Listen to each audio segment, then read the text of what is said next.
养生侃侃而谈，健康如约而至。欢迎收看《侃侃养生》。大家都知道，当肺部出现问题时，就会出现咳嗽的情况，反复咳嗽也是非常难受的。那今天给大家推荐用2物泡水喝，可以保养肺部。第一种，罗汉果。罗汉果属于一种中药，味甘性凉，药用价值很高，具有清肺利咽、止咳化痰、润肠通便等功效。肺不好的人经常用罗汉果泡水喝，可以保养肺部。第二种，鱼腥草。鱼腥草有一种特殊的味道，很多人都接受不了，但鱼腥草也属于中药，药用价值很高，可以入肺经，具有止咳化痰、清肺润肺的功效。用它泡水喝，对肺部健康也有帮助。除了这2种食物，还可以用胖大海泡水喝，也有止咳化痰、清利咽喉的作用。平时保养肺部呢，还要多运动，运动可以提高免疫力，增强心肺功能，保证肺部的。说到提肛运动，相信很多人都听过，虽然说出来有点不好意思，但是经常做对身体是有很大好处的。尤其男性每天坚持做，可能会收获3个好处哦。好处1，缓解便秘。每天做提肛运动能促进血液循环和肠胃蠕动，对缓解便秘有帮助，并且对改善痔疮也有好处。好处2，保护前列腺。男性朋友如果想要前列腺健康，也可以每天做提肛运动。提肛运动能够锻炼臀部肌肉，促进全身血液循环，能预防前列腺出现问题。好处3，提高免疫力。提肛运动不仅能改善人体血液循环，还能提高心肺功能和新陈代谢，有助垃圾毒素的排出。每天坚持练习，免疫力和抵抗力也会得到提高。男人想要身体好，平时就不要喝酒了，可以呢多喝点养生茶，比如蒲公英根茶、红豆薏米芡实茶、绿茶等等，对健康有帮助。男性衰老哪个部位最先老？头发排第2，第1的男性都很重视。第3的是腿脚。俗话说人老腿先衰，如果男性开始衰老，会出现腿脚不灵活、腿脚无力的情况，这也是身体衰老的一个很明显的变化。大家想要保护腿脚，平时可以多按摩腿部，用双手抱紧一侧大腿，从大腿根部开始向下，一直按摩到脚踝。这个动作可以帮助增强腿部肌肉，促进血液循环，对预防腿部衰老有帮助。第2的是头发。随着年龄的增长，长白头发是很正常的一种现象，这也是衰老的一种表现，所以男性朋友要是出现长白头发的情况就要小心了。建议大家平时多补充营养，保持乐观的心态，没事的时候可以多按摩头皮，对预防白头发也有帮助。第1的是肾脏。肾脏对男性来说非常重要，也是男性都很重视的。如果肾脏衰老了，就很容易出现肾气不足、肾虚等情况，这也是男性衰老的一种标志。平时养肾可以多喝水、多运动，经常吃一些有补肾效果的食物，都能够起到保护肾脏的作用。若你出现上面这3个变化，就要引起重视了。平时多注意调养，养成好的生活和饮食习惯，这样才能让你老得慢一点。当身上长一点肉时很多人的第一反应是，我又胖了，不行，我得减肥了。其实呢，不管男女都有一个正常的体重，那男性体重多少才算正常呢？下面我们一起来看一下。标准体重的算法有2种，第1种是用自己体重的千克数除以身高米的平方，如果在18.5到24之间，说明体重是标准的，是不用减肥的。如果上下波动10%也算正常。还有一种计算方式是用自己的身高厘米减掉105，得出来的就是正常体重了，是以千克为单位的。比如男性身高1.75米，那么标准体重就是175减去105，也就是70千克，140斤，也可以上下浮动10%左右。那大家可以用上面的这2种方法计算一下，看看自己的体重是不是在正常的范围内。如果在正常范围内，那你根本不需要减肥。但如果体重超标，对肠胃、肝脏、肾脏健康都是不利的。所以男性朋友平时呢最好管住嘴，迈开腿，多进行运动，注意饮食规律，适当的释放压力，坚持下去，让体重慢慢达标，身体也会更健康。性长胡子是一种很正常的现象，有的人需要每天都刮一次胡子，而有些人好几天才刮一次。那男性长胡子的速度和什么有关呢？主要和2点有关。第一种是男性体内的雄性激素影响，第二种是受饮食影响。那通常来说，如果体内雄性激素比较旺盛，那么胡子就会长得很快。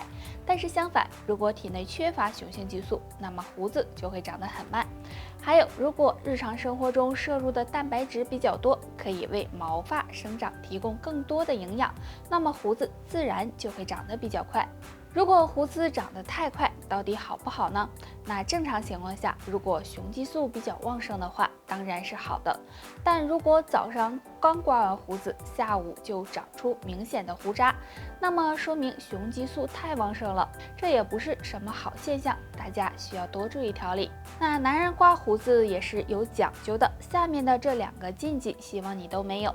第一个，运动前不要刮胡子，因为人在运动过后会出大量的汗，很容易刺激刚刮过胡子的皮肤。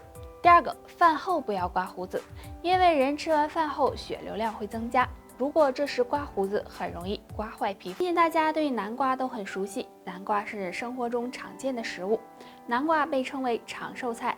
经常吃对身体健康大有益处，具有解毒、保护胃黏膜、降血糖、促进生长发育的功效，但是却不适合3类人吃。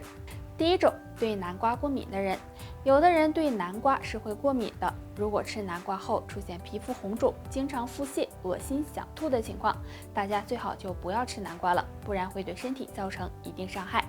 第二种，体质湿热的人，南瓜是一种性温的食物，如果吃多了，很容易助长湿热，所以体质湿热、胃热炽盛的人，还有气滞中满的人，最好就不要吃南瓜了，不然也会对身体造成伤害。第三种，皮肤出现感染的人，因为南瓜属于发物，而且南瓜性温，如果吃多了，很容易出现上火的情况。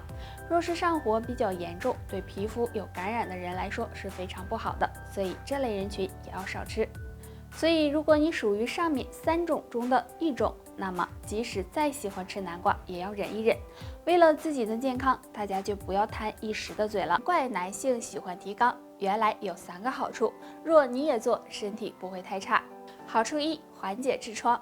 有痔疮和经常便秘的男性可以常做提肛运动，因为痔疮是因为肛门血液回流不畅引起的，那提肛动作可以帮助局部静脉回流通畅，对缓解痔疮有很好的效果。好处2，减少前列腺疾病。前列腺疾病是很多男性都担心的，如果能坚持做提肛动作，可以帮助促进血液回流，对前列腺能起到一定的保护作用，从而减少前列腺疾病的发生几率。好处3，延缓衰老。提肛运动也可以很好的锻炼到腿部，那俗话说人老腿先老，所以男性朋友坚持做这个动作，大腿部位会得到很好的锻炼，也能够起到延缓衰老的作用。那做这个动作的时候要注意不要做的太多，每天做30到50个即可，而且做的时候一定要循序渐进，不能急于求成，不然对身体健康也不利。脑梗发病时常常让人措手不及，其实脑梗并不是突然的，身体其实早就发出了信号，只是很多人都忽视了。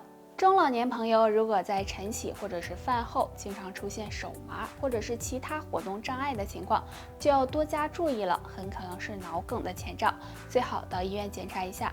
如果想要预防脑梗，饭后有2件事劝你少做。饭后马上睡觉，很多老年朋友吃完饭后会出现犯困的情况，这时就会选择在沙发上或者是床上睡一觉。如果饭后马上睡觉，身体代谢速度会变慢，导致流向大脑的血液减少，这样很容易导致脑供血不足，从而诱发脑梗。饭后马上吸烟，因为人在吃完饭后血液流速比较快，如果立即吸烟会让人心跳加速，增加脑梗的风险，而且饭后吸烟的危害要比平时吸10支烟的危害还大。那脑梗并不是毫无征兆的，身体总会给我们一些提示，所以当出现手麻的情况时，大家不要以为是小事，尽早检查，以免对身体造成严重伤害。脑梗在中老年人中很常见，其实它并不是突然出现的，都是会有一些征兆。若身体出现2个症状，要警惕大脑发出的求救信号哦。第一个，经常头晕。如果你总是感觉到头晕，并且持续时间过长，尤其是在早上或者是洗澡时出现，就可能是脑梗要来了，要引起重视。第二个，眼前发黑。若是出现眼前发黑、视力突然下降的情况，这也可能是脑梗的前兆，同时还有人会有恶心、呕吐的情况，这时就要小心了。脑梗对身体有很大危害，所以平时要多注意。中老年朋友要清淡饮食，多运动，保持好的习惯。没事用蒲公英和山楂干泡水喝，有助疏通血管，对预防脑梗有帮助哦。得了，就唠到这儿吧。大家还有什么问题可以给我留言，下期见，拜拜。